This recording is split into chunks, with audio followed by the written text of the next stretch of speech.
Hello, sharp minds. A lot of news to discuss, so let me cut to the chase. Our first story comes from the Mankato Free Press and involves a samurai sword that was stuck in La Center, Minnesota for a couple decades and is now returning to Japan. Jeff Traxler has long had collections of World War II and other military memorabilia, but a samurai sword he got decades ago in lieu of payment for construction work and displayed for years in Traxler's hunting preserve clubhouse turned out to be something special. The sword, which is now in a secure location, will soon be heading to Japan, where it was made more than 400 years ago. The sword came to Traxler when his friend Jeff Fowler needed some construction work done and asked Traxler if he'd take the sword as payment. Fowler's dad, Colin, had served in the Pacific Theater and brought the sword back when he returned from World War II. Fowler's unsure how his late father came about the sword or where. Some soldiers were allowed by their commanders to take a Japanese sword from the pile before the swords were destroyed or thrown into the sea. Or he may have just come upon it on the battlefield. Just over a year ago, Jeff Traxler's son, Sam, and his girlfriend Allie started researching the sword, posting photos of it on a Reddit community forum. We were looking for some translators because the swordsmith's name was on the sword and an address, Sam said. A retired antique papers expert in Japan, Takashi Yano, contacted them saying the sword appeared to be something special. Yano, working with a team in Japan, did further research and traced it to Ninchan City, Japan, estimating the swordsmith likely with a team of others made it in about 1600. The original owner was a leader of the Edo clan who lived in a castle in Ninchan and whose clan ruled over a large portion of southern Japan. Realizing its historic value, the Traxlers and Fowler began talking with their contacts in Japan about returning it to descendants of the original owner, who will then turn it over to a museum that is now housed in a castle.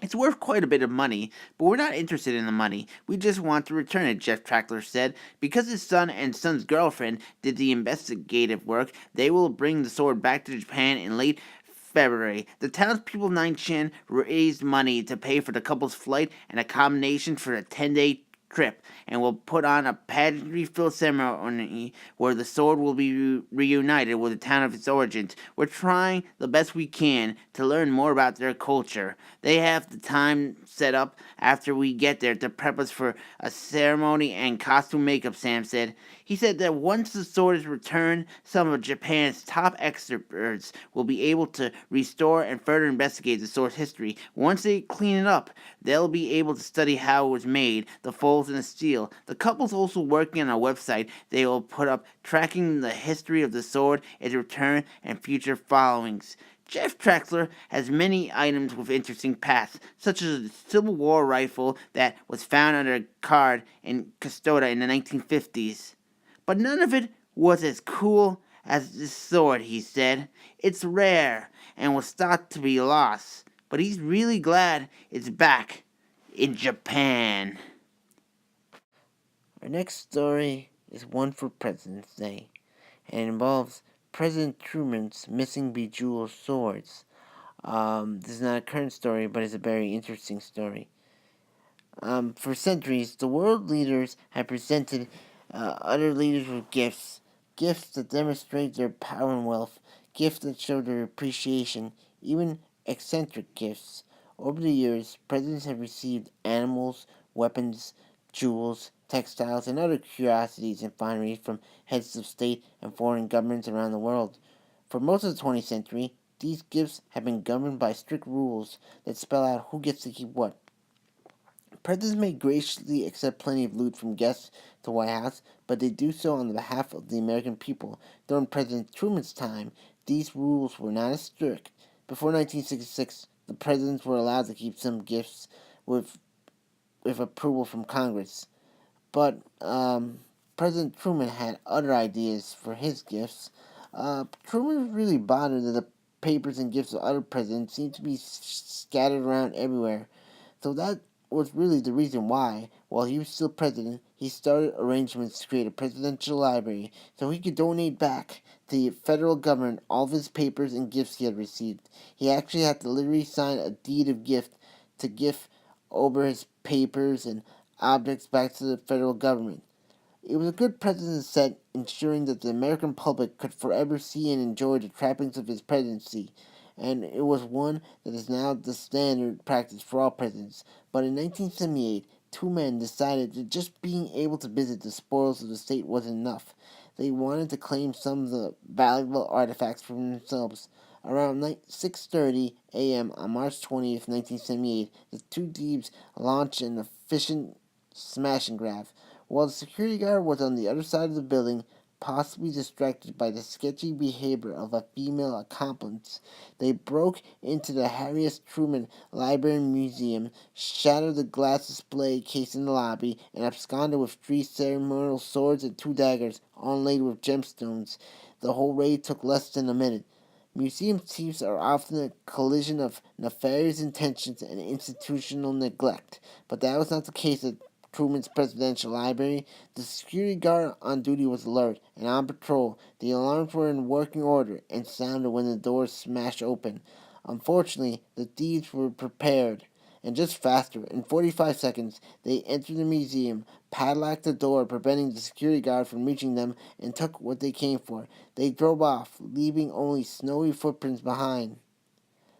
Uh, Nearly 41 years later, the case is still active, but the FBI has yet to turn up any credible leads on the stolen pieces, now estimated to be worth over $1 million.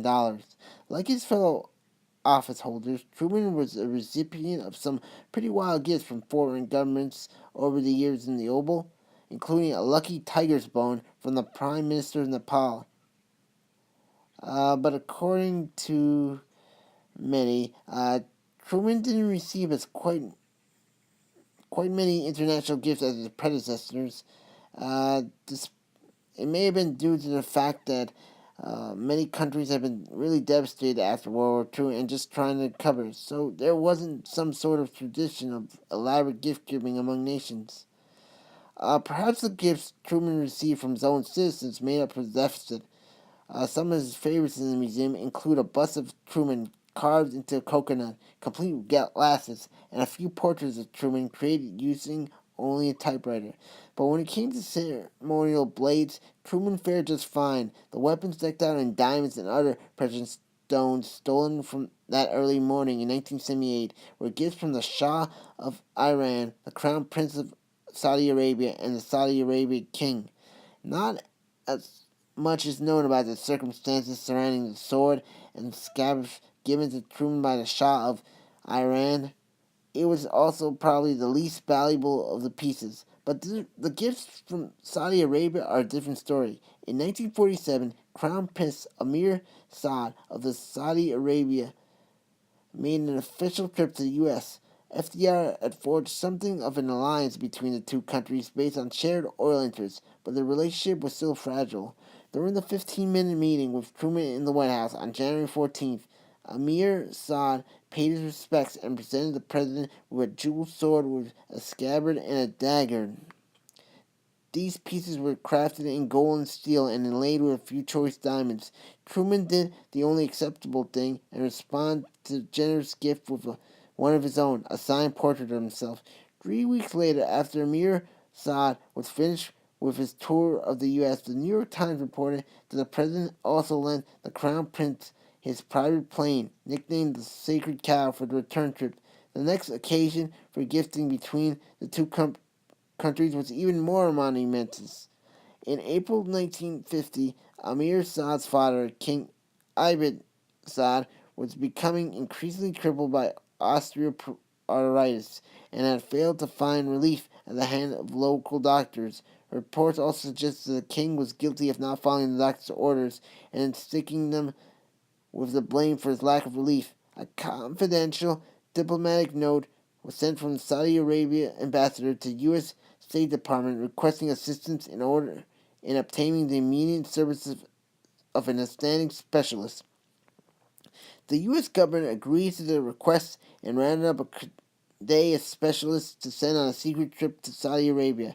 Truman decided it was only right to offer his personal physician, Brigadier General Wallace H. Graham, as part of the medical relief crew.